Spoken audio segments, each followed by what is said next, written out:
Hello guys, তো চলে এসেছি নতুন একটা ভিডিও নিয়ে। তো এই মালগুলো কমপ্লিট গাঁথা হচ্ছিলো, আপনারা ভিডিওগুলো পেয়েছেন। তো এটা হচ্ছে কমপ্লিট।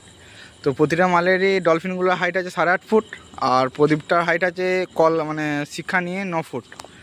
এবং দেখতেই পাচ্ছেন কোথায় কোথায় রানিং এবং কোথায় কোথায় ফিক্সড, আপনারা খুব ভালোভাবে বুঝতে পারছেন। এবং কিছু কিছু জায়গায় যেগুলো গ্যাপ আছে আপনারা হয়তো বলবেন দাদা মিস্টেক আছে। হ্যাঁ, মালটা চেকিং হচ্ছে, যেহেতু কাল পরশু করে যেহেতু ডেলিভারি হবে, তার জন্য এটা হচ্ছে চেকিং আছে। এবং দেখুন এদিকের আপনার প্রদীপের এখানটায় 3-4টে ল্যাম্প ছাড়া জয়েন করতে ভুলে গেছে, এইখানটা একটু 2-4টে ল্যাম্প জয়েন করতে ভুলে গেছে। এগুলো কাটিং কিছু দেওয়া ছিল, তো ওগুলো ওই জন্য ভুলে গেছে, অন্য কিছু না। তো তো এই কালার কম্বিনেশনে সবাই বলেছিলেন যে সবুজটা বেস্ট। আমি অবশ্যই বলবো যে আমার হচ্ছে নীলটা বেস্ট লাগে, এবং ডলফিনের শেপটা অনুযায়ী। তো আমি এখন নতুন একটা ডলফিনের স্ট্রাকচার এসছে, আপনারা আজকে ভিডিওতে দেখতে পাবেন, যারা গেঁথেছে শর্টসে ছাড়াতে দেখবেন। তো কালার কম্বিনেশনের মধ্যে আমরা রেখেছি হচ্ছে গোলাপি সাদা, নীল সাদা আর সবুজ সাদা।